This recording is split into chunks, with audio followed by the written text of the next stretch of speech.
반갑습니다. 대기실에서 리프킨 강연하는 걸 들었는데 역시 한국말로 하는 게 좋죠. 벌써 우리는 한국말을 하는 순간 우리가 된 겁니다. 오늘 주제는 내가 우리가 될 수 있는가.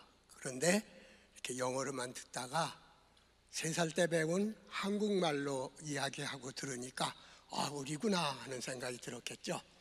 리프킨은 대단한 사람입니다.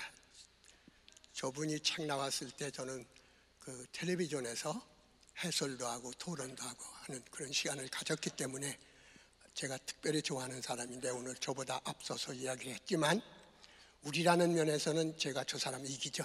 왜? 우리니까. 여러분들, 제가 말재주로 그냥 이렇게 하는 소리가 아니라 오늘 여기에 한 자리에 있는다는 거 조금만 생각해 보세요. 나는 우리가 됐죠.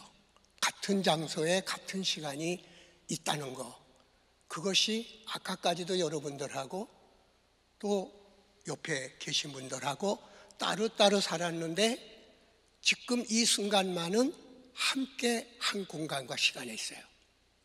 이게 무슨 의미냐 그러면, 만약에 내가 아파서 오늘 여기 못 왔다면, 여러분들이 신청해서 여기에 오지 않았더라면 지금 여러분들은 어디에 있을 겁니까? 어디엔가 있었을 거예요. 지하철 안에 있었거나 집 안에 있었거나 여친이나 남친 만난 사람도 있을 거예요. 그러면 우리가 이 자리 여기에서 만나지 않았더라면 지금 한 1000여 명이 왔다고 그러는데 1000명의 시간과 공간이 달라졌기 때문에 일생의 이야기가 달라지는 거예요. 나도 여기 안 왔으면, 몸이 아파서 안 왔으면 지금 집사람하고 뭘 얘기를 했거나 또는 딴 사람하고 전화를 걸었을 거예요. 우리 시나리오가, 내 인생이 여기 이 자리에 함께 있기 때문에 다 바뀌는 거예요. 여러분들이 바뀌면 옆에 사람 삶이 바뀌는 거예요. 이렇게 해서 전체의 전 세계 사람들이 얼굴도 모르고 이름도 모르지만 우리가 이 자리에 함께 있는 우리가 되는 순간 세계는 바뀌고 있는 것이죠. 모르는 사이에. 이렇게 생각해 보면 내가 우리가 될 수 있는가 하는 문제는 알던 모르던 우리는 모든 사람과 얽혀 있기 때문에 오늘 내가 이 자리에 있고 이 시간에 있다는 그거 하나만으로서도 역사가 바뀌고 운명이 바뀌는 겁니다. 그러니까 얼마나 이게 소중한 시간이냐. 영어로 nowhere 이렇게 되면 아무 데도 없다, 유토피아처럼. 그래서 거꾸로 이거 뭐 에르폰 돼가지고 그런 가상 소설도 쓰죠, 유토피아 소설에. 근데 여러분들 스페링을 한번 써보세요. nowhere인데 W자를 위에다 붙이면 now here, 아무 데도 없다고 그랬는데 W자 하나만 옮기면 지금 여기에 있는 것이죠. 유토피아가 다른 데 있는 거 아니에요. 지금 이 자리에. 그래서 라틴어로 히케눈코, 지금 여기라는 게 얼마나 소중한지 모르는 게, 여러분들 어제의 일, 내일의 일 아무도 모르지만 분명한 거는 지금 이 시간, 이 현재에 여러분들 내 얘기를 듣고 있고 옆에 따뜻한 한 사람 한 사람들의 얼굴과 눈빛이 있다. 오늘 비록 작은 시간이지만은 만남의 아주 순간에 불과한 것이지만 오늘 이 자리가 있기 때문에 여러분들의 이야기 중에 여러 이야기들이 달라지는 한순간에 함께 있다. 이게 나는 우리가 될 수 있을까? 나는 우리가 될 수 있을까? 나보다 더 큰 우리가 될 수 있을까? 알다시피 저는 몸이 불편한데 오늘 여기에 나왔는데 밤낮 시간을 오버해서 사회가 막 떠밀고 그러는 것도 모르고 막 얘기하다가 쫓겨나고 그랬는데 아마 마지막이 될 것 같아요. 이번 4번째가. 그래서 나보다도 내가 만든 그 KBS 같은 데서도 80초 이어령 생각이라는 게 한 게 있는데 그 3편을 보여주면서 짤막짤막하게 코멘트를 해가지고 오늘만은 특별한 밤이 되기 위해서 3가지 이야기를 가지고 나왔어요. 아주 쉽고 누구나 할 수 있는 어려운 얘기 아닌, 리프킨처럼 저런 어려운 얘기가 아니라 내가 지금 있는 이야기, 그 이야기를 들어가면서 여러분들하고 이야기를 시작하겠습니다. 이 동영상 좀 틀어주세요. 이야기 하나, 도시락 이야기입니다. 눈물이 무지개가 된다고 하더니 말했어요.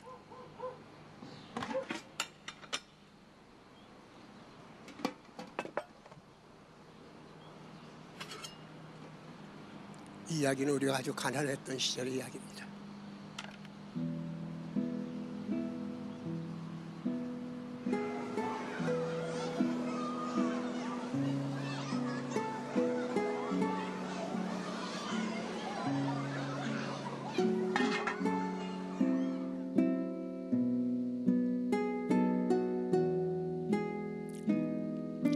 그것은 새카만 꽁보리밥이었습니다.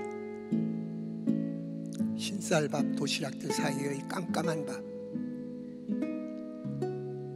부끄러운 아이는 교실을 빠져나와 뒷바닥에 숨었습니다.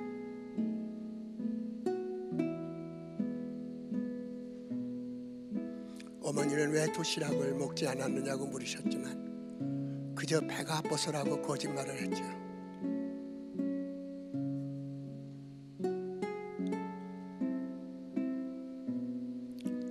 이제는 꽁보리밥이라도 창피할 것 없다고. 다음 날 점심 아이는 도시락 뚜껑을 열었습니다. 보세요. 이번에는 보리밥이 아니라 하얀 진주알처럼 하얀 쌀밥. 어머니.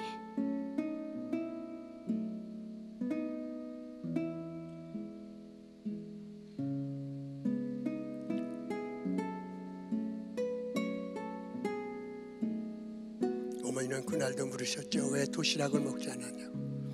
아이는 또 배가 아프다고 거짓말을 하려다가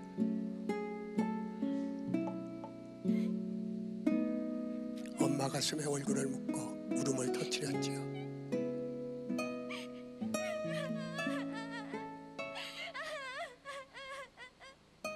비가 와야 무지개가 뜬다고 하더니만 눈물이 무지개가 된다고 말하더니만 정말 먹지 못한 도시락을 사이에 두고 슬프고 슬픈데도 행복했어요.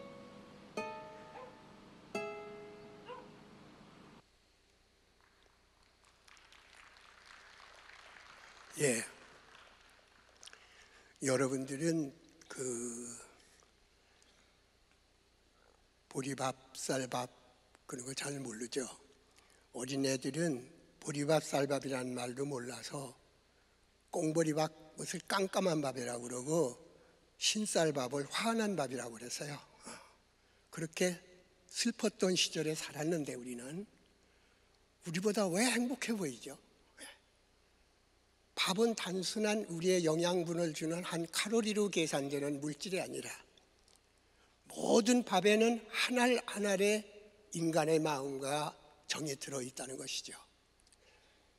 그렇기 때문에 가난한 어머니가 그 어쩔 수 없어서 혼자 살다가 꽁보리밥을 싸줬는데 얘는 뭐라고 그랬어요? 내가 우탕년이 되면은 이제 4학년부터 그랬어요. 옛날에는 언니들처럼 도시락 싸우는 게 소원이죠. 잘 생각해 보세요. 그 왜 소원이겠어요? 그만큼 커서 이제는 집에서 사회로 나가는 거죠. 집안에서만 먹던 밥이 아니라 이젠 도시락을 싸면은 사회인이 되는 것이죠. 공동체가 되는 것입니다. 가족 공동체에서 사회 공동체로 나가는 거예요. 이것이 우리가 큰다는 거예요. 집으로부터 밖으로 나가서 학교, 직장, 여러분들은 끝없이 집을 떠나서 우리의 영역이 넓어집니다. 그때 나와 우리의 간극이 생기죠. 집에서야 꽁보리밥 먹든 말든 상관이 없지만 학교에서 여럿이 먹을 때 다 흰쌀밥을 싸우는데 자기만 꽁보리밥을 맞아서 창피한 거죠. 자기 혼자 집에서 먹었을 땐 아무렇지도 않았던 밥을 흰쌀밥 싸우는데 자기만 꽁보리밥을 먹었을 때 가진 자, 안 가진 자, 불행한 자, 행복한 자, 소위 흔히 말하는 가불관계가 생겨나고 신분이 생겨나고 같은 친구인데도 같이 어울릴 수 없는 공동체가 될 수 없는 것이죠. 그런데 이 아이 어떻게 했어요? 어머니를 원망한 게 아니라 그 없는데 거짓말을 하는 걸 알고 얘가 꽁고리밥을 가져갔겠지. 요즘 말로 쫄렸겠지.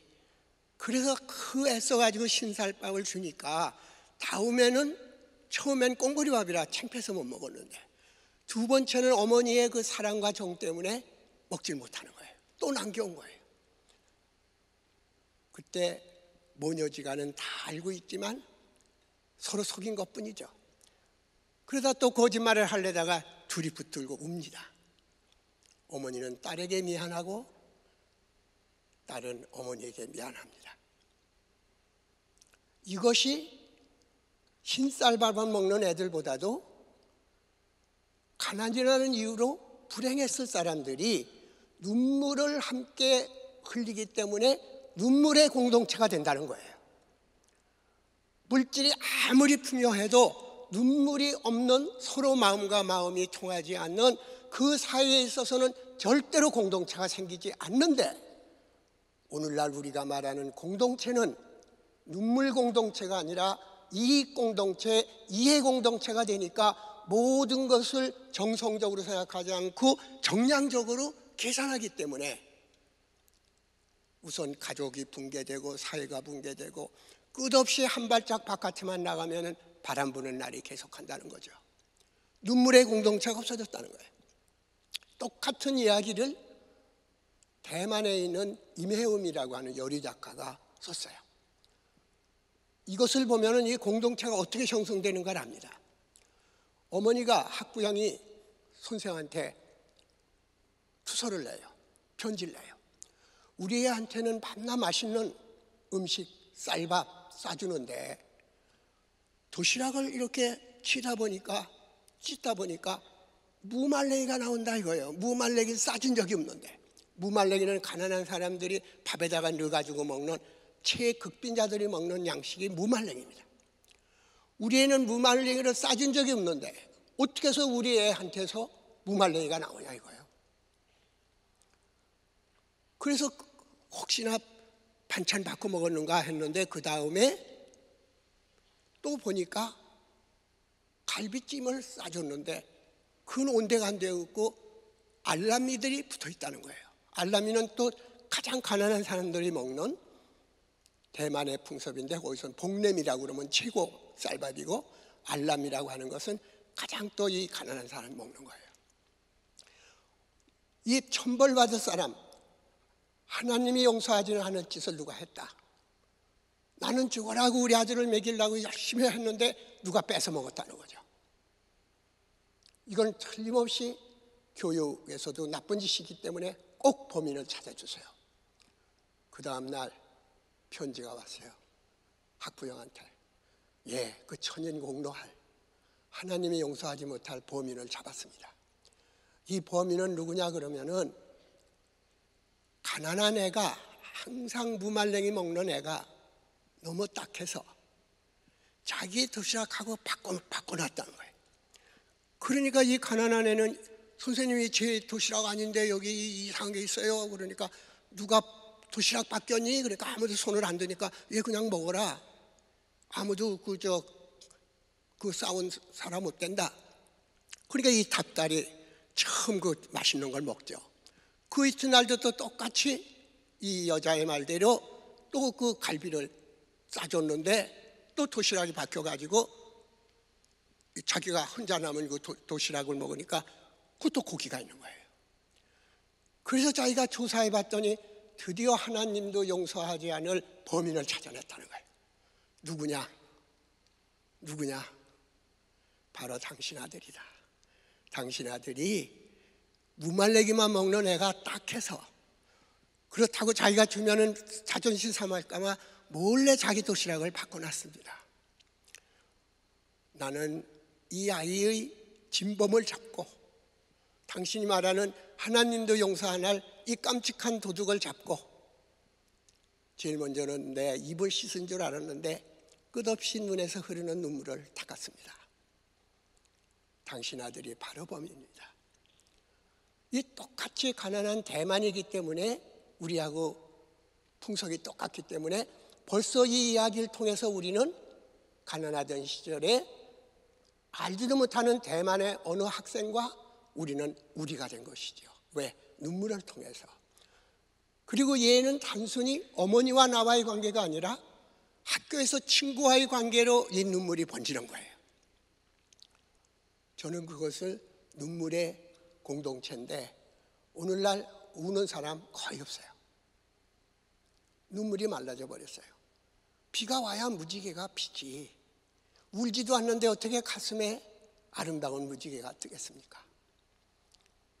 여러분들 젊은 사람들, 특히 오늘날 쿨한 얘기를 해야 지성인 줄 아는 사람들에게 눈물 얘기하는 것 자체가 시대에 맞지 않아요. 그런데 워낙 눈물이 마른 시대에는 눈물을 얘기하는 게 얼마나 참신한가를 또 다음 얘기를 이런 것을 들어보면은 눈물 공동체의 뜻이 뭐가 하는 것을 알 수가 있어요.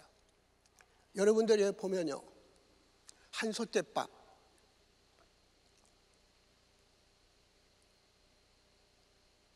이게 앞으로 가는 게 이게 앞으로 안 가나? 여기 보면 한솥대밥과 오늘의 도시락 문화, 우리는 지금 그 의미의 차이를 먹고 산다. 도시락의 의미인데요.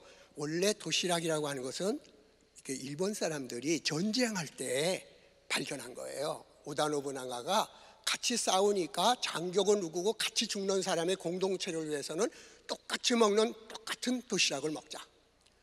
그래서 이미 사회 공동체, 군대라는 공동체를 만들 때 이 도시락 문화가 있고, 지금도 일본 사람들은 회의를 하고 나면 반드시 도시락을 대접합니다. 똑같아요, 도시락은. 누가 보든지. 그러니까 집에서 싸우는 것은 다 다르지만 도시락을 만들어 가지고 함께 먹으면 상하 모든 게 평등해서 함께 싸우고 함께 직장에서 일하는 사람의 도시락 문화가 발달한 거죠. 즉 사회성이 강조된 겁니다. 그런데 우리나라는 임진왜란 때 뭐 일본 사람들 도시락 싸가지고 싸우지만 우리는 밥해 먹어가면서 싸웠기 때문에 여러 가지 우리가 좀 패한 이유가 하나 있지만, 쟤들은 도시락 먹고 싸우는데 우리는 밥해 먹으려니까 그거 되겠어요? 싸움이? 하나하나 따로따로 다 먹으니까. 그래서 우리는 도시락 문화가 발달하지 않는 건 사회 공동체로서의 전쟁을 안 해본 사람들이라. 전쟁을 해봐야 함께 죽고 사는 사람들이 뭉쳐서 도시락을 먹는 도시락 문화가 발달하고, 어떤 전체주의 같은 이런 집단주의가 됐을 때에 혼밥, 집에서 먹는 집밥이 아니라 하나의 전체가 음식을 나눠 먹는 식공동체라는 게 되죠. 이건 플라톤 때부터 여럿이 음식을 나눠 먹는 것이 모든 것에 하나의 평등해지고 공화국을 만드는, 이상적인 나라를 만드는 기본이다. 그래서 밥을 함께 먹자는 거예요. 예수님이 최후의 만찬 때 어떻게 하세요? 전부 제자들 놓고, 물론 6월절 전이지만 이 빵은 내 육체다, 이 피는 와인은, 이 술은 내 피다. 그리고 나눠 먹음으로써 마지막 제자들이 하나의 집단이 되는 것이죠. 나가 우리가 되는 것이죠. 음식을 통해서. 내가 이런 지난번에도 얘기했는지 몰라도 우리 집에요, 이 도우미 할머니가 있었어요. 옛날에, 아주 옛날 얘기지만. 근데 이분은 커피를 타오라고 그러면은 반드시 칠칠 넘치게 가져와 가지고, 가지고 오면 그냥 뭐 스푼이고 뭐고 전부 흩어져요. 이게. 근데 손님 오면 얼마나 창피하겠어요. 그래서 할머니, 절대로 커피 타올 때는 칠칠 넘치게 하지 말고 요 선을 넘지 마세요 하고 이렇게 손으로 그려줬어요. 그랬더니 아주 슬픈 눈으로 날 쳐다보더니 사람이 먹는 거 가지고 그러는 거 아니라고. 그때 내 충격이 어떻겠어요? 나는 커피나 모든 먹는 음식은 음식인데, 이분은 커피를 주는 게 아니고 음식을 주는 게 아니고 자기 마음을 주는 건데, 그걸 다랗게 이렇게 조금 주면 되겠냐? 철철 넘쳐서 그릇보다는 내 마음이 더 커야지. 그러니까 넘쳐나는 그것이 음식을 대접하는 사람이에요. 아까 눈물 공동체라는 게 그겁니다. 그래서 내가 이게 손님들한테 미안하고 더러우니까 꼭 이걸 지키라고 그랬더니 그 다음에 하는 말이, 그러면 좋다. 내가 앞으로 조금 타서 올 테니까 나는 창피해서 더러워서 못 가지고 들어가니까 선생님이 가지고 들어가셔. 이 할머니예요. 아무 교육도 안 받은 사람이에요. 근데 이 사람은 먹는다는 게 뭐다? 물질을 주고받는 게 아니라 옛날부터 인간들은 식공동체로 먹는 걸 통해서 공동체를 만들었다는 거예요. 우리가 된다는 거예요. 짐승 중에서 같이 밥 먹는 건 고리라밖에 없어요. 침팬지도 안 해요. 인간이 인간인 것은 함께 식사를 할 수 있었다는 거예요.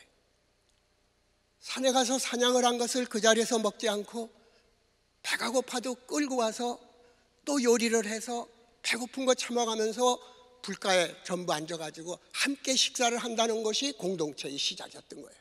식욕을 참는 거, 먹고 싶은데 참는 거, 함께 먹는 거, 이게 인간인 거예요. 그런데 요즘은 급식하죠. 급식해서 평등해졌어요. 가불관계도 없어지고 가난한 사람 평등해졌어요. 그런데 거기 눈물이 있어요. 옛날 우리 어렸을 때는요, 가난한 애들, 부자 애들이 없었어요. 갔다 오면 전부 반찬 내놓고 서로 먹었어요.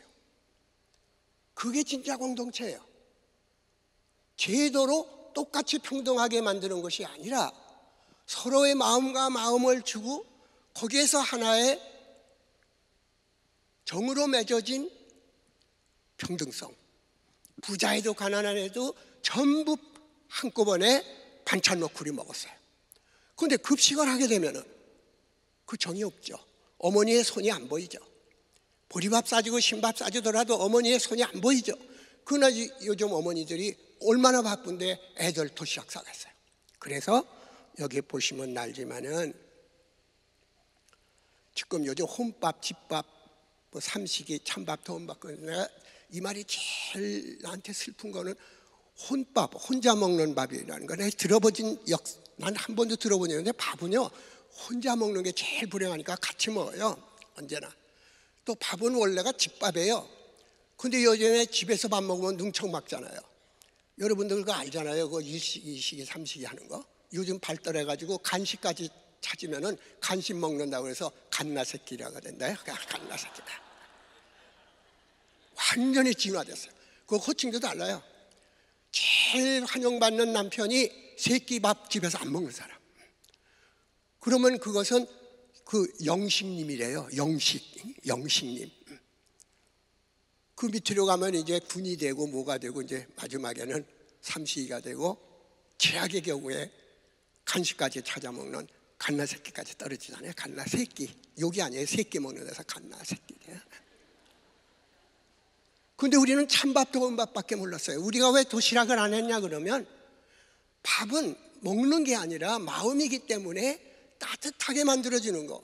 자식을 기다리면서 아랫목에다가 따뜻하게 밥을 주니까 제일 서러운 것이 찬밥 먹었다는 얘기예요. 찬밥 먹었다는. 도시락은 항상 찬밥이에요. 급식 아무리 해도 그거는 평등한 사회, 복지사회가 잘 돼도 찬밥이에요. 도시락은 찬밥이에요. 찌개 식으면 계속 뜨겁게 하면서 아들이 오기를 기다리는 거, 그게 어떻게 찌개예요? 어머니의 마음이지. 이것이 다 사라지면서 가족 공동체가 사라져버렸다는 거예요.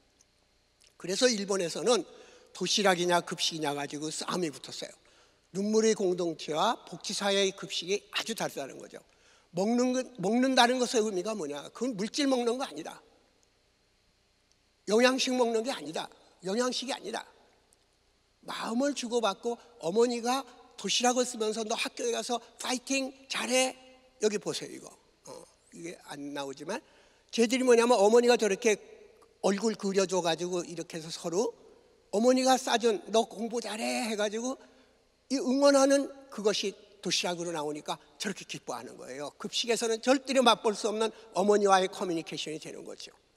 한 우리라는 가족을 만드는 거죠. 그래서 메리트와 디메리트의 그 공동체에서 나가 우리가 되는 과정에서 항상 갈등도 생기고 상실도 되는 거예요.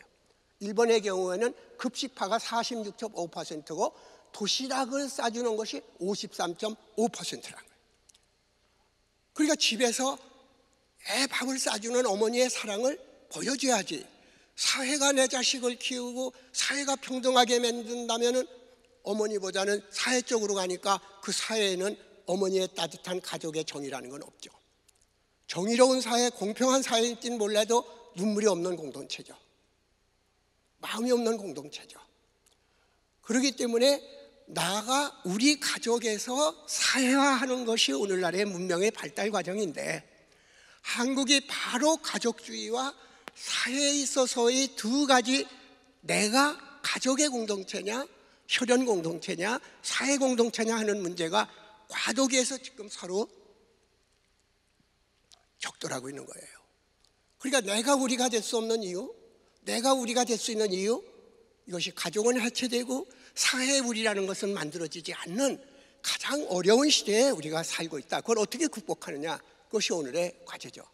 자, 이야기 두 번째, 그러면 나와 우리 이야기로 옮겨가서 두 번째 이야기를 보세요. 이거 좀 틀어주세요. 동영상. 사람 살려와 생명 공동체.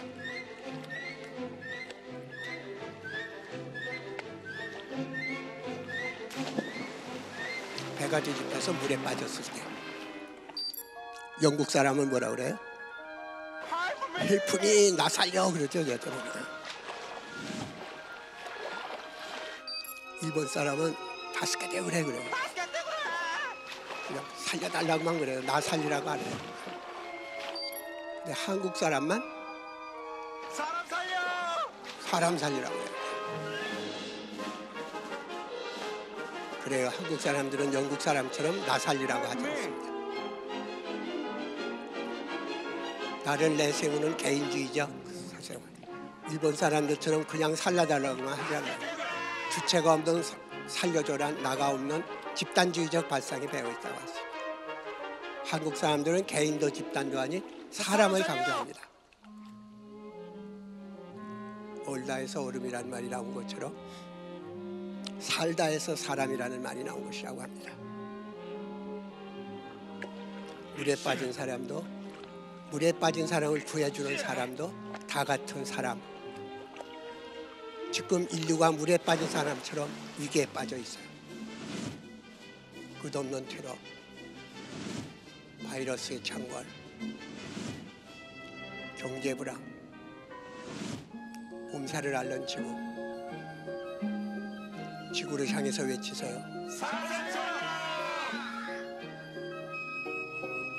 그냥 살려달라는 것이 아니라, 나만을 살려달라는 나 살려가 아니라 이렇게 외쳐보세요. 사람이 사람을 살리는 사람 살려.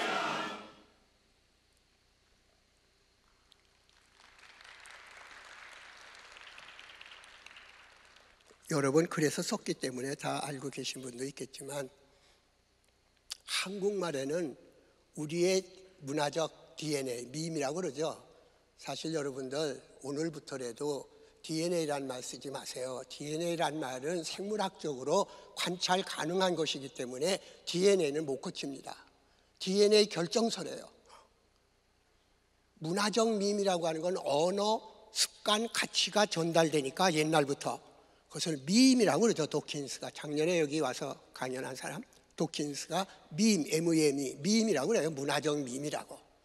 배운 사람들은 그렇게 DNA라는 말 함부로 쓰면은 진짜 좀 우스운 사람들이에요. 유전자가 있다고 생각해 보세요. 그 일본 사람하고 한국 사람하고 인종 차이 나오죠. 미국 사람하고 인종 차이 나오죠. 타고난 유전자가, 생물학적 유전자는 못 고쳐요. 물론 요즘에 이제 조작을 되긴 되죠. 그러나 결정론이에요. 그런데 문화 유전자에 의해서 밈이라는 걸 통해서 우리는 후천적으로 내 자신을 바꿔갈 수가 있죠. 그렇기 때문에 여기에서 지금 한국말을 자세히 보면 사람이라는 말, 살다에서 나온 말이에요. 참 한국 사람은 살다, 생명이라는 그것이 참 많이 있어요. 그래서 내가 늘 얘기하잖아요. 살림살이. 살림살이라고 하는 것은 서로 살리는 것을 뜻하는 것이에요. 그런데 일본 말과 중국에는 나라는 말이 없어요. 우리라는 말이 없어요. 와다구시, 오레, 야스카레 전부 저게 나라는 말인데, 우리라고 할 때는 중국인이든 뭐든 들이라는 말, 닷지, 도모, 라. 그래서 와레와레니까 중국 사람이 나를 얘기할 때는 나나라고 해야 돼요. 와레와레, 나 등 3.1 독립선언문은 한자로 되어 있죠. 많이. 아등은 우리들은 할 때 오등은 그래. 오가 나거든요. 등자를 등자를. 일본에도 와레는 나예요. 와레 그래야 우리가 되는 거예요. 그러니까 중국말도 등자를 붙여야 되지 중국말에도 오아밖에 없어요. 우리라는 말이 없어요. 사전 찾아보세요. 이상하지 않아요? 우리라는 말은 나를 복수로 쓸 때는 겹친 말을 쓰거나 etc, 등등, 들 이런 말을 거기다 복수를 써야지 독립된 우리라는 말이 없어요. 그런데 우리라는 말이 제일 많이 발달한 것이 한국 사람들이죠. 한국은 나, 우리, 우리들. 우리라는 말을 너무 많이 써가지고 자기 부인인데도 우리 마누라라고 흔히들 그래요. 그 직역하면은 아주 이상한 사람이 되죠. 뭐 이렇게 담배 필 때마다 우리는 담배가 말이야. 지가 담배 피면서 뭐 우리가 핀다고 그래요? 우리는 그런 거 싫어해. 물귀신처럼 자기 거를 우리라는 말로 그냥 가져가요. 특히 여러분들은 우리 학교라고 하지 내 학교라는 사람 없어요. 미국 애들하고 같이 얘기해보세요. My school, my father지. 내 아버지고 내 학교지. 우리 아버지, 우리 학교라고 안 해요. 철저한 나라고 하는 하나의 개체 중심으로 그 개체 중심이 집단주의가 될 때 여러 가지 개인과 사회의 충돌 속에서 그 역사 사회 속에서 바뀌어가는 것이죠. 그렇기 때문에 아까 본 것처럼 영어에서는 반드시 help라고도 하지만 help me 요즘에 me too 하는 거 me too 그거 나잖아요. me too 원래 그냥 나도 함께라는 뜻이죠. 나도라는 뜻이거든요. 나도 me too. 근데 우리는 지금 나도 우리라고 그러지만 나라고 하는 말과 우리라고 하는 말과 우리들이라고 하는 말이 있어요. 내가 만약 여러분들에게 노인과 젊은이들의 문화를 얘기한다고 칩시다. 그때 우리 노인들은 그러니까 여러분들 해당이 안 돼요. 우리들이라고 그래야 듣는 사람과 말하는 사람을 함께 넓은 의미로 할 때 우리들이고 내 가족, 우리 가족은 할 때는 여러분들의 가족이 아니기 때문에 우리 가족이라고 하지 우리들 가족이라고는 말 안 해요. 그래서 우리들이라는 한 것이 세 개로 영역이 있으면서 우리의 공동체라고 하는 것은 가족이나 이 개인의 나하고 가족처럼 아주 가까운 사람들끼리 하고 또 객관적인 전체의 민족이나 세계 전체를 말하는 우리 세 가지가 있다는 거죠. 그 중간에. 그렇기 때문에 우리나라 공동체라고 하는 것은 흔히 말하는 사회 공동체 또는 어떤 집단주의, 한 사람 한 사람이 살아있는 집단주의 이런 문제들이 여러분들이 앞으로 사고할 때 서양처럼 바로 나 아니면 우리가 아니라 또는 서양 중국 사람들처럼 나가 합쳐진 것이 우리가 아니라 우리들이 있는데 우리 공동체라는 게 뭔가 나라는 건 뭔가 이것을 생각해 보면 짧은 시간에 다 말할 수 없지만 여러분들 머리로 우리의 공동체는 어떤 것이고 미래는 어떻게 나가야 된다 이런 것을 생각하게 되죠. 세 번째 이야기를 듣고 이제 결론을 내보겠습니다. 세 번째 이야기 들어주세요.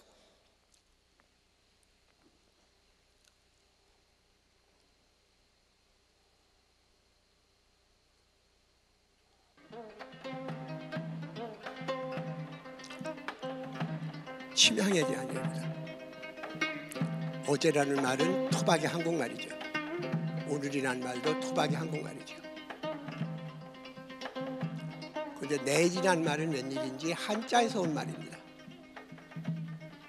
어제, 과거죠. 현재, 내일만 없는 거예요. 우리말을 잃어버렸어요. 원래 옛날에 할제라고 그랬어요.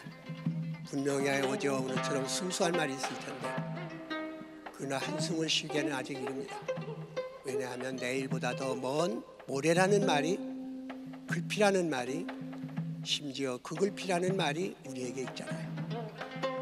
그래요. 같은 불교라도 한국에 오면 오늘의 부처가 아니라 5억 7천만 년 뒤에 인간을 구제하러 온다는 미륵불이죠. 미륵 사상을 믿으며 천년 뒤 만년 뒤에 평화로운 세상을 꿈꾸었던 한국입니다. 내일은 없어도 모래와 글피와 그 글피가 있었던 나라입니다. 오래된 미래, 지금 100년의 압제가, 1000년의 가난이, 10,000년의 탈출이 번영의 꽃을 피워나려고 해요. 고란, 여진, 몽골, 청나라, 우리를 침략한 저 강대했던 거란과 여진과 몽골이 어디 있나요? 청나라가 지금 어디 있습니까? 1000년 전의 씨앗에서, 사실입니다. 지금 저 북방에 가면 저기 농진청 가면 있어요. 1000년 전에 씨가 다시 피어납니다. 모래와 글피. 침향이라는 것을 묻으면 1000년 뒤에 침향이 된다고 믿었어요. 1000년 뒤에 캐낼 침향목 하나를 심었다는 거죠. 뒤에 나오지 않네요.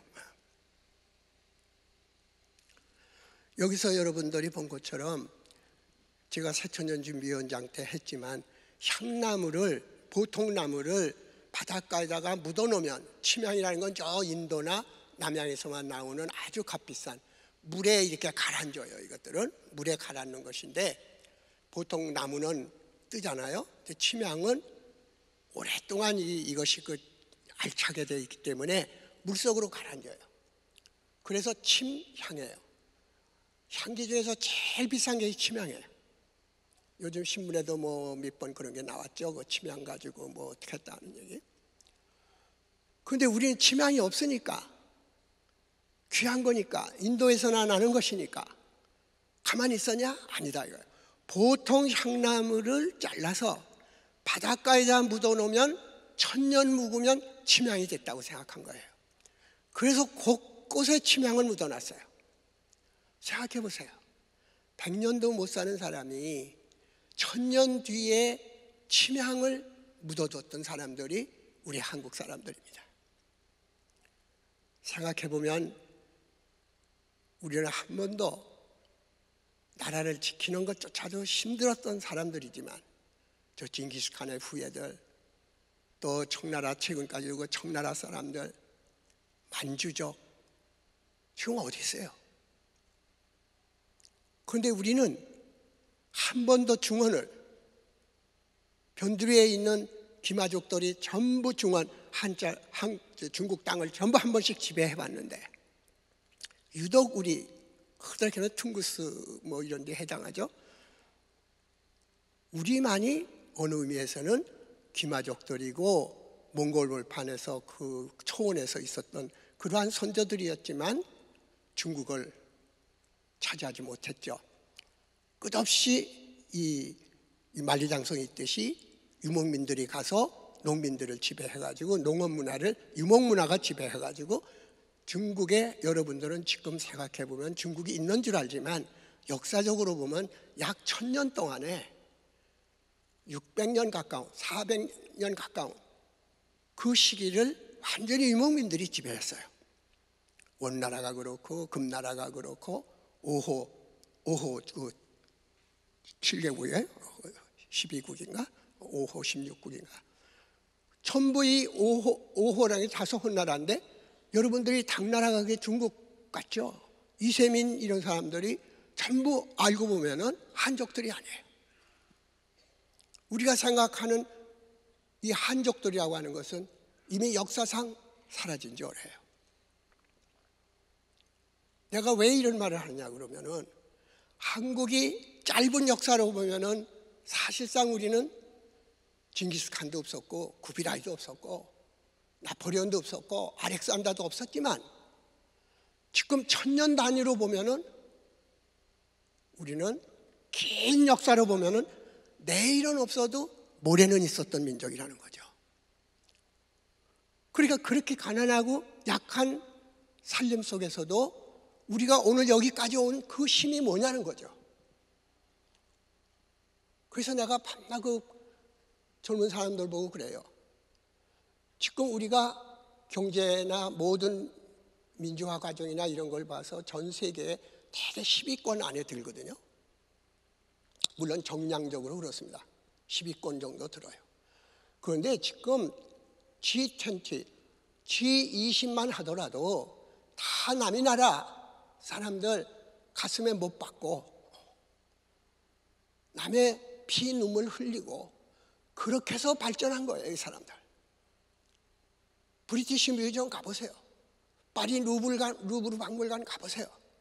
어느 데나 행세하는 나라에 가보면은 전부가 문화재가 거의 남들 뺏어온 것들이죠.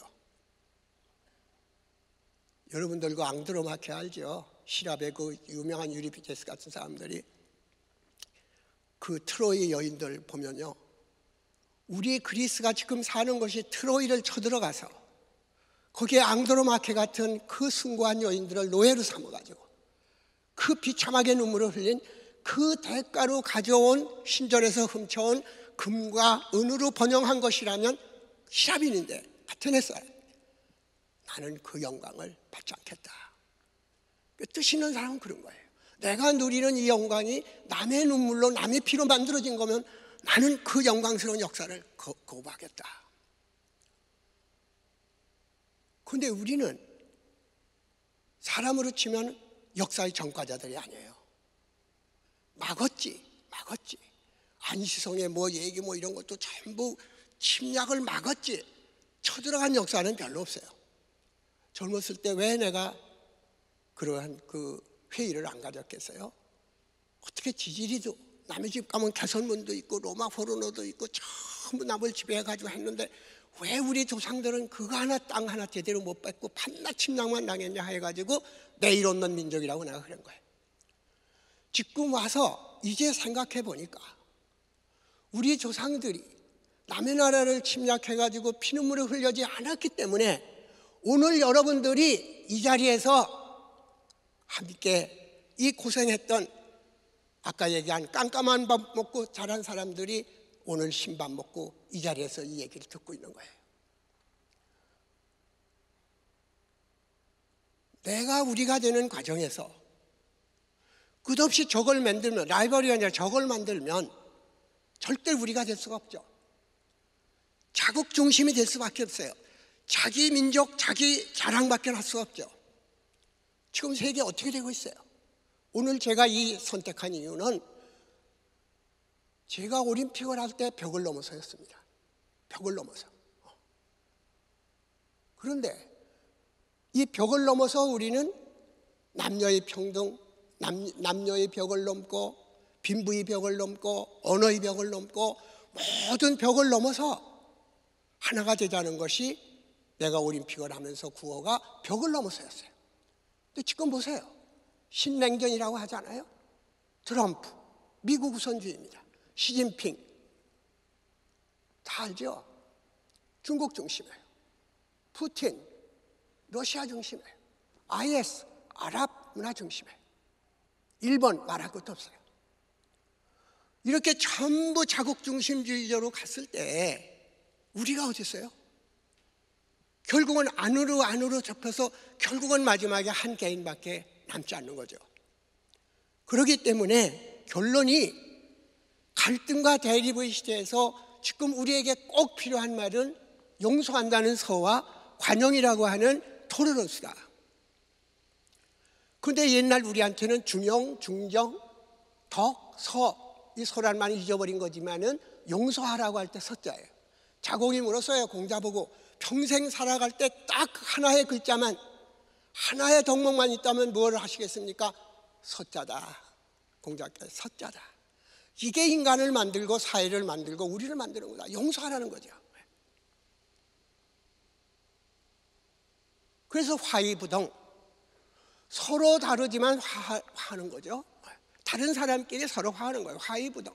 다르기 때문에 화할 수 있는 거예요. 만물제동, 모든 것은 다 같다는 거예요. 우리가 될 수 있다는 거예요. 저 짐승들이나 산천초목도 전부 우리와 하나가 된다는 거예요. 그런데 어때요? 군자는 화의부동하고 군자는 다름 속에서 화하고 소인배들은 같은 데 불화한다는 거예요. 잘 들으세요. 군자는 서로 다른 가운데서 화하는데, 다른 사람끼리 화하는데, 소인배들은 같은 사람끼리 불화한다는 거예요. 잘 들으세요. 군자는 서로 다른 사람끼리 서로 차별하는 사람끼리 모여서 화하는데, 소인배들은 같은 사람들끼리 같은데 서로 찢고 싸우고 편가르는 거예요. 공자 얘기예요? 우리 지금 얘기입니다. 지금 얘기예요. 미래 없어요. 우리 공동체의 미래요? 이렇게 하면 미래 없어요.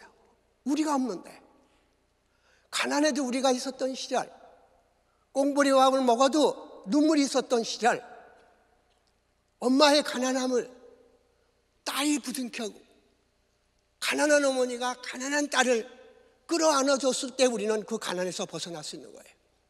남들은 다 신쌀밥 먹이는데 엄마 나한테 왜 꽁보리밥이야 하고 대들고, 어머니는 어머니대로 야 그거라도 없는 사람도 있다, 배불러서 그렇지 먹시려면 관둬 하고 이 집 안에 싸웠더라면 무지개가 뜹니까?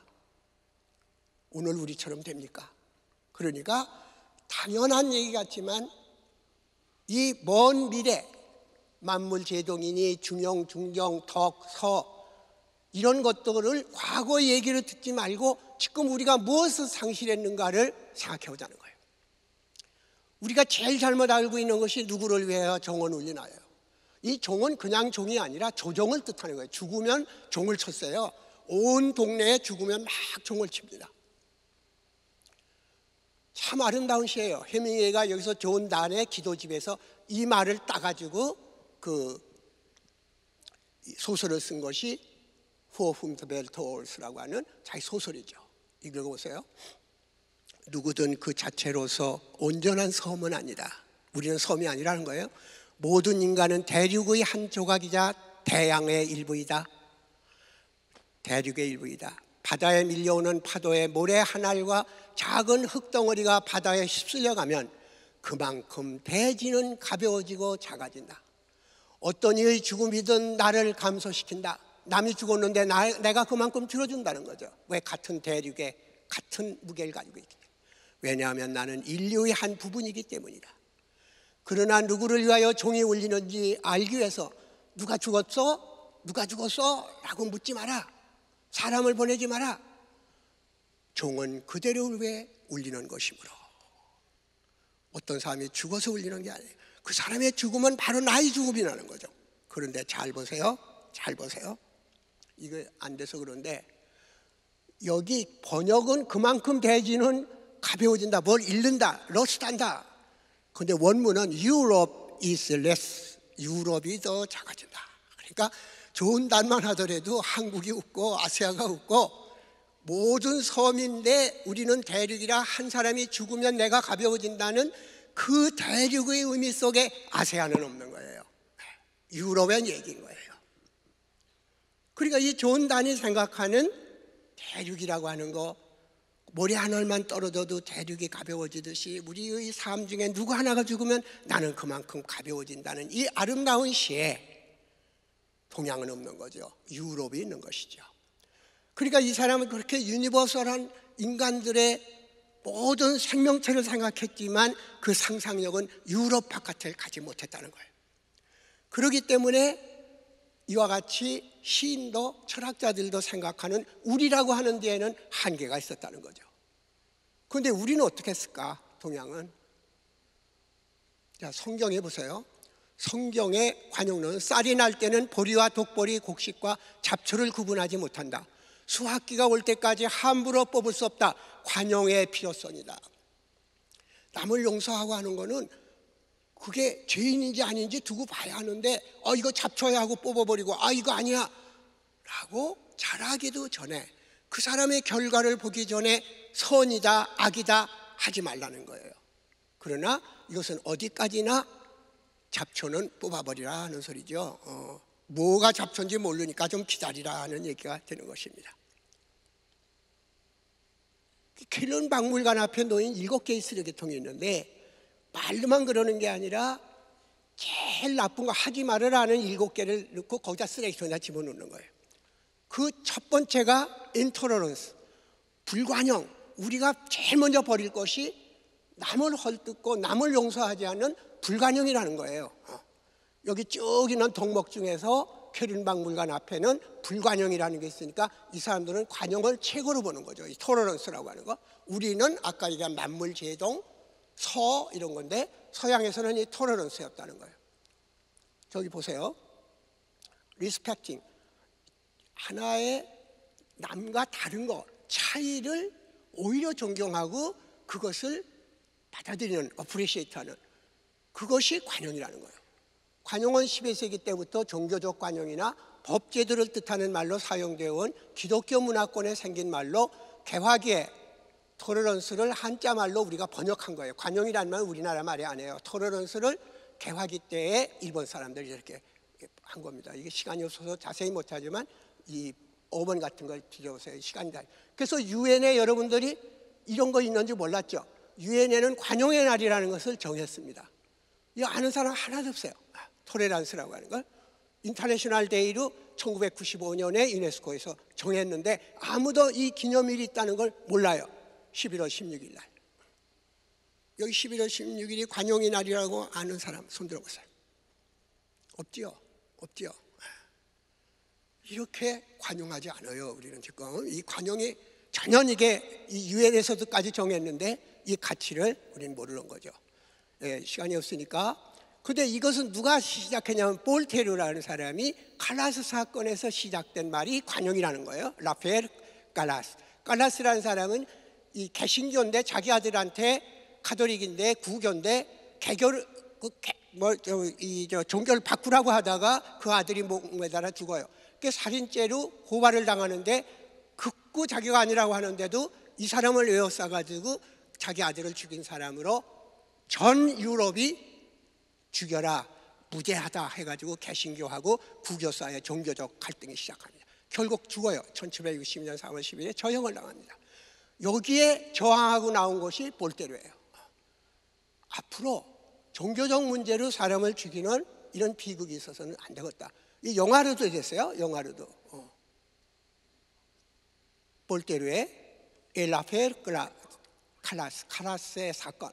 이렇게 해서 이 볼테르가 한 말이 지금 오늘날 이 관용론이 세계를 지배하고 있는 거예요. 이게 토론에서 재밌게 썼죠. 이 토론 십자가잖아요. 이렇게 쭉 와서 저 이는 요즘 한참 미투 있듯이 여자와 남자 간의 화합, 저 기독교, 여기 가운데 보면은 저거 유대교죠. 저 제일 밑에 보세요. 이거 이거 뭐 같아요? 이거 이퀄 MC 자승. 과학을 뜻하는 거죠. 이퀄 MC 자승에서 이자승. 그래서 이걸로 토레랑스를 만들었어요. 자, 이거 보세요. 아이들에겐 벽이 없어요. 흑인하고 백인 애들이 서로 등지고 있지만 애들은 흑인, 백인이 없어요. 자, 토레랑스는 뭐냐? 우리는 서로 달라도 함께 살아. 저렇게 되면 토레랑스가 아니라는 거죠.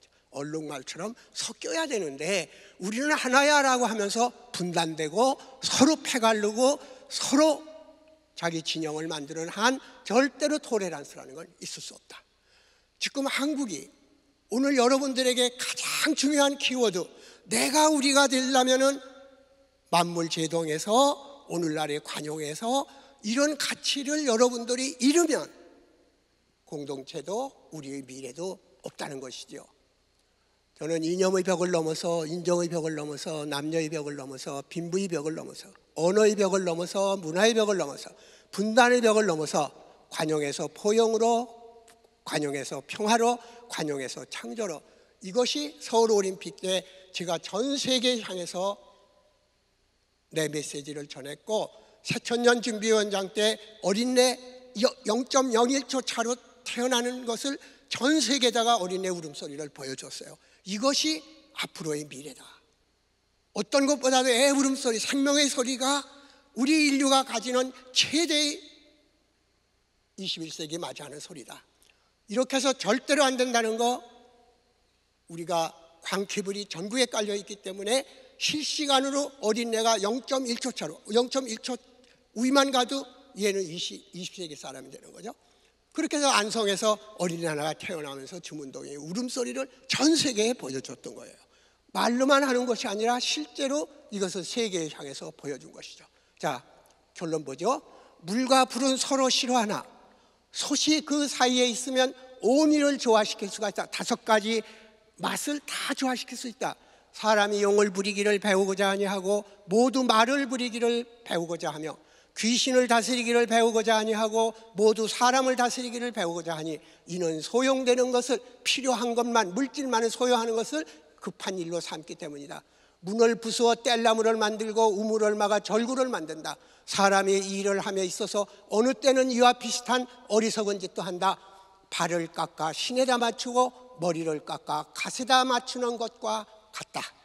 어떻게 이것이 옛날 사람들의 한자투로 쓰여진 여러분들이 말하는 꼰대들이 얘기 같습니까? 지금 여러분들한테 주는 거예요. 물과 불을 서로 싫어하고 싸우지만 그 가운데 소설 놓으면은 물과 불이 맛있는 음식을 만들어낸다는 거예요. 결론 아시죠? 여러분들은 갑도 을도 아니에요. 갑질한다고 막 욕하는 사람이 을이 딴 데 가면 지가 갑질해요. 지가 갑질해요. 안 그래요? 그리고 자기는 전부 을이라고 생각하는 거예요. 갑질은 전혀 자기는 갑이 아니라고 생각하는데 남한테 갑질을 안 건져는 거예요. 이러한 상황 속에서는 절대로 우리 미래가 없고 공동체가 있을 수가 없어요. 여러분들은 물이냐 불이냐가 아니라 물과 불을 사이에 둔 소처럼 상극하는 두 가치를 하나의 인터페이스로서 소처럼 아름다운 갈등과 대립을 막아주는 조화하는 솥과 같은 존재, 인터페이스로서의 나, 그것을 만들어가는 것이 여러분들이 젊은이로서 앞으로 살아가는 사람들이 우리가 되고 우리가 미래를 열어갈 수 있는 힘이 바로 불에도 있지 아니하고 물에도 있지 아니하다. 물불을 하나로 화하게 할 수 있는 화이부동하는 오미를 조화시키는 물과 불을 하나로 하는 솥이 되거라. 절대로 어려운 일이 아니다. 이것이 오늘 여러분들과 나눈 이야기고 보니까 영영초가 됐네요. 그래서 여기서 끝나고 이 사실은 여기 오늘 내가 많이 양보해가지고 잘라냈고 어려운 얘기 다 잘라냈지만 결론은 딱 하나. 눈물의 공동체. 잘 생각하세요. 사회적으로 정의가 아무리 있고 아무리 옳아도 눈물이 없고 정이 없고 사랑이 없는 진리나 정의는 그 누구의 것도 아니라는 거. 여러분들이 옛날 꽁보리밥을 먹었을 때 그 어린애처럼 4학년 돼서 어른이 돼서 이제는 학교 이제 돼가지고 집에서 막 사회를 나가려고 했을 때 눈물의 공동체가 사회 공동체로 나가는 무지개가 된다는 것을 잊지 마시기 바랍니다. 감사합니다.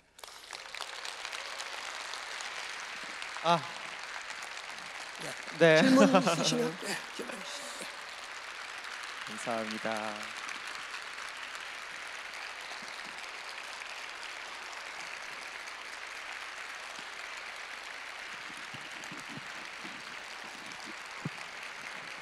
감사합니다. 질문 없으세요? 질문하세요. 저 바쁘신 분은 가시고 혹시 질문하실 거 있으면 하세요. 네, 네, 감사합니다. 네, 선생님 너무 감사합니다. 나와 너가 우리가 될 수 있는 방법까지도 정말 알려주신 것 같아요. 근데 선생님 바로 많은 분들이 오셔서 시간이 약간 초과됐지만 한두 분 정도만 이야기 같이 나누면 괜찮으실까요? 그래서 짧게 질문하고 이렇게 한번 받아보도록 하겠습니다. 큰 소리로 부르는데 한번 얘기 들어볼게요. 네. 안녕하세요. 와, 떨린다. 저는 아이돌 줄 서서 대기하는 걸 이해를 못했는데 제가 지금 이러고 있어가지고 저는 선생님이 진짜 저의 아이돌이고 아이린이고 그렇습니다. 근데 아무튼 사랑합니다. 저 그 공동체에서 말씀하셨는데 제가 좋아하는 그 공동체 사람들한테 약간 집착, 그러니까 뭐라고 하지? 약간의 이렇게 좋아함을 울려서 잘한다. 네. 좋아함을 너무 표시해서 막 이러다가 집착을 하는 거 아닌지 좀 많이 위험하다, 혼자 스스로 이거 잘하고 있는 건지라고 생각하고 있는데 거기에 대해서 어떻게 생각하시고, 그리고 마지막 저 사인 받고 싶고요. 사진 한번 찍고 싶습니다. 사인 받고 싶다고. 저 네. 네. 그리고 이어령 선생님 그 세종대학교 기억나십니까? 세종대학? 네. 거기서 선생님이 미래에 관해서 어떻게 하면 예견할 수 있냐고 여쭤보셨는데 제가 누가 질문했는데 저 너무 떨려요.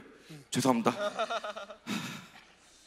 그 자기가 약속하면 한 90%는 미래. 그때 오래된 미래였어요. 네. 그래서 저는 거기 무대 위에서 선생님과 셀카 한번 찍고 싶습니다. 그게 저의 그거였습니다. 예. 네. 사진도 같이 찍을. 예. 네, 정말 팬심이 돋보이네요. 이 질문은 그게 무슨 말이냐 그러면 미래를 모른다 그러는데 여러분들이 지금 미래 정말 모르는데 누구하고 약속해 보세요. 내년 3월 달에 어느 다방에서 만납시다 그러면요. 별스러운 일이 없는 한 만나져요. 근데 약속을 안 해놓으면은 미래가 확실하지가 않아요. 그러니까 안 틀린다 하더라도 미래를 온다고 생각하지 말고 만든다고 생각하면은 미래는 거의 다는 아니라도 확실해진다는 거예요. 올림픽이 4년마다 열린다 그러면은 틀림없이 다음에 도쿄 올림픽이 열릴 거란 말이죠. 근데 그거 안 했으면은 전쟁이 나서 못할 수도 있지만 우리는 미래를 예측할 수 있어요. 4년 뒤에 올림픽 동경에서 열린다. 확실하게 알거든요. 그러니까 우리는 미래가 온다고 생각하지 말고 내가 약속하고 만들면 기획하면 반드시 그것이 온다는 거죠. 다는 오지 않더라도. 그렇기 때문에 여러분들이 지금이라도 돌아가시면 제일 친한 사람하고 우리가 내년에 어느 거리에서 몇 시에 만나자 해보세요. 그러면 틀림없이 미래 그 시간 되면은 만날 수 있죠. 그래서 그 얘기를 젊은이기 때문에 제가 미래를 생각하지 말고 창조하려면 약속해라 한 말을 잊어버리지 않고 지금 저한테 얘기를 하는 겁니다. 감사합니다. 예, 2년 전에 JMC 때 했던 또 말이고요. 이제 그정 질문으로 하고 아까 사인이랑 이제 그거는 이따가 저희 뒤쪽으로 오시면 보시니까 질문 하나 정도만 더 가도 괜찮으세요? 네네. 저쪽에 먼저 보여가지고 여기 남자분 한번 보도록 할게요. 네. 좋다는 얘기하지 말고 반박하는 얘기를 하라고. 부정적인 얘기를 해봐요. 네, 부정적인 이야기 한번 해보라고 합니다. 네. 그 전에 저도 좀 개인적으로 드리고 싶은 말씀이 있는데, 저도 이어령 선생님 같은 분을 굉장히 존경합니다. 제가 그 중에 이유가 뭐냐면 굉장히 훌륭한 지성인들이 가지고 있어야 되는 일종의 어떤 노블레스 오블리주가 본인이 갖고 있는 생각이나 깨달은 바를 이제 나이가 들면서 그거를 뭐 책이라든지 안 그러면 방송으로서 발표하는 거를 저는 좀 중요한 지성인이 갖춰야 되는 덕목으로 생각하는데, 그런 점에 있어서 감사합니다. 그리고 경외심을 포함합니다. 선생님 책 많이 읽었는데 정말 감사한 마음. 질문하라니까. 바로 하겠습니다. 네네. 제가 톨러런스 관련돼서 질문이 있는데, 톨러런스가 많이 특히 요즘 시점에 있어서 국제적인 관점에서 봤을 때도 톨러런스가 많이 부족한 것 같아요. 그럼에도 불구하고 제가 이어령 선생님한테 여쭤보고 싶은 점은 정치적인 이념에 있어서 톨러런스가 적용이 될 수 있는가를 여쭤보고 싶습니다. 여러분도 알다시피 볼테르가 이거 얘기한 거는요. 종교 전쟁을 뭐 100년 몇 년, 유럽은 저 전체적으로 보면은 한 일주일 정도만 전쟁이 없었고요. 계속 전쟁이 일어납니다. 우리하고는 상대가 안 돼요. 그래서 외국이 우리가 문화적인 것 같은데 파리나 독일이나 어디 가보세요. 광장에 있는 건 전부 말탄 군인들, 영웅들이라는 게 싸우는 군인이지 사실상 문인이나 예술가들은 공동묘지에 나가 있지 큰 데에 있지 않아요. 그러니까 전쟁의 역사예요. 서양은 특히 이 서양에 있어서의 이 패권주의는 헤겔이 얘기한 것처럼 노예가 되느냐 주인이 되느냐가 인류의 시작이 되는 거예요. 그렇기 때문에 처음에는 전사들의 역사인 거예요. 딴 거 없어요. 먹히고 먹는 그 싸움에서 살아남으려면 주인이 되느냐 노예가 되느냐가 역사의 시작인 거예요. 그러다 그 다음에 이제 뭐 정인이 뭐니지 이런 것들이 생기고 마지막에는 티모스, 이 명예, 정감 이런 것도 생겨나죠. 그러니까 라스트맨이 되면은 이제 니체가 얘기하고 이번에 그 누구예요? 이 예언했던 사람이 전에 요즘 고유명사 자꾸 까먹는데 그 라스트맨에 우리가 지금 와 있는 거예요. 막 돈 안 생기더라도 마라톤 같은 걸 해서 그 자기 목숨 걸고 메달을 따려고 하고 이렇게 해서 역사의 전사의 시대부터 오늘날의 명예라든지 이 티모스를 위해서 사람들이 생명까지 바치는 시대에 왔죠. 그렇기 때문에 내가 지금 얘기하는 것은 유럽의 토레런스라고 하는 것은 오랫동안 혁명하고 프랑스 혁명 때 사람이 얼마나 죽었나 보세요. 독일의 그 유명한 히틀러 얼마를 죽였어요? 스탈린 얼마나 죽였어요? 여러분들이 함부로 아시아에 있어서 특히 한국에 있어서 함부로 얘기하면 안 돼요. 우리는 어떤 사람들도 그렇게 많은 사람 죽이지 않았어요. 일본 사람들이 2차 대전 때 죽은 게 1000만 명이라고 그래요. 1000만 명. 남경 뭐 이런 데서 자기네 국민들 죽인 것까지. 그런 걸 보면요, 한국 사람들은 아까 살다, 사람, 생명 이 자원을 제일 많이 가지고 있는 나라예요. 우리가 못 살아도 이 자원이 제가 말하는 생명자본이라는 거예요. 생명자본. 지금까지는 산업자본, 금융자본 전부 자본이 물질적인 거죠. 그런데 우리에게는 생명자본이 있어요. 생명자본이라고 하는 것은 여러분들이 살아있는 것은 시간에 가면은 새끼를 쳐요. 생식을 해요. 그런데 공장에서 나오는 생산품은 시간이 흘러가면은 전부 폐품이 되고 이 유통기간이 지나서 폐품이 되지 새끼 하나 못 나요. 그러니까 우리가 살림살이라는 말은 살려놓고 사는 거예요. 살다는 말은 두 개가 겹친 게 살림살이에요. 나는 경제학자가 아니지만 경제학이라는 말 대신에 살림살이를 하면 되는 거예요. 살려놓고 사는 거예요. 죽여서 살리지 말고. 그러니까 끄트머리는 내가 한 가지 퀴즈 낼 테니까 그걸로 결론 삼으세요. 정원사의 반대가 뭐예요? 아는 사람. 직업적으로 정원사의 반대에 가진 직업이 뭘까요? 목수예요. 나무가 살아야 먹고 사는 게 정원사고 나무를 죽여야 먹고 사는 게 목수 아닙니까? 어떤 게 좋다 나쁘다가 아니라 인간에게는 살려야 내가 사는 게 있고 반드시 상대방이 죽어야 내가 그 다음에서 직업이 되는 게 있어요. 그래서 맹자가 뭐라고 그랬어요? 같은 직업이라도 방패를 만드는 사람이 되지 창을 찔러서 죽이는 직업을 같은 값이면 하지 마라. 직업의 귀천은 없지만 내가 여러분들한테 부탁하는 것은 불가피하게 있는 선택이었을 때는 누구나 어쩔 수 없지만 여러분들이 앞으로 직업을 가질 때 세상을 살아갈 때 살리는 쪽, 살려야 내가 사는 쪽으로 모든 것을 나가면 여러분들은 생명자본을 이용할 수가 있지만 죽여야 비로소 내가 살 수 있는 그 길로 가게 되면은 여러분들의 먼 미래는 없다. 한 가지 더 얘기하죠. 제가 참 어렸을 때는 괜찮게 살았지만 참 힘들게 살았거든요. 모든 사람이 저보고 어딜 가라고 했어요. 그러니까 돈 버는 데예요. 그걸 안 하고 내가 몰래 대학 입시하는 거 소요가지고 그때 의예과가 물리대에 있었으니까 내가 의예과 간다고 그래가지고 물리대 갔어요. 물론 의사 선생님들은 살리는 거니까 갔지만은 나는 많은 사람들의 마음을 주는 문학을 하려고 문과로 갔어요. 그때 내가 너 서울대학에 가면은 장학금 줄게, 돈 줄게.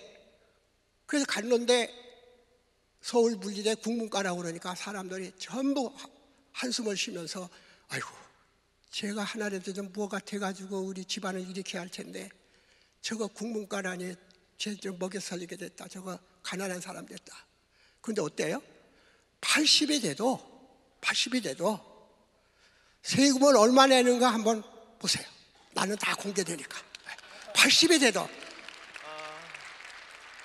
생명의 직업을 선택했고 그것을 했기 때문에 87에 여러분들하고 만나서 이야기를 하고 강연료 줄 거죠? 네, 그럼요. 그럼요. 강연료도 받고. 네. 이게 여러분들이 내 직업의 귀천 따지는 거 아니에요? 같은 값이면 지금 불리한 것 같아도 무언가 생식하고 생명적인 거, 공감하는 거, 눈물 있는 거 이런 쪽으로 가면은 그 사람에게 미래가 있지만 아무리 유능한 사람이라고 하더라도 뭔가 육체적으로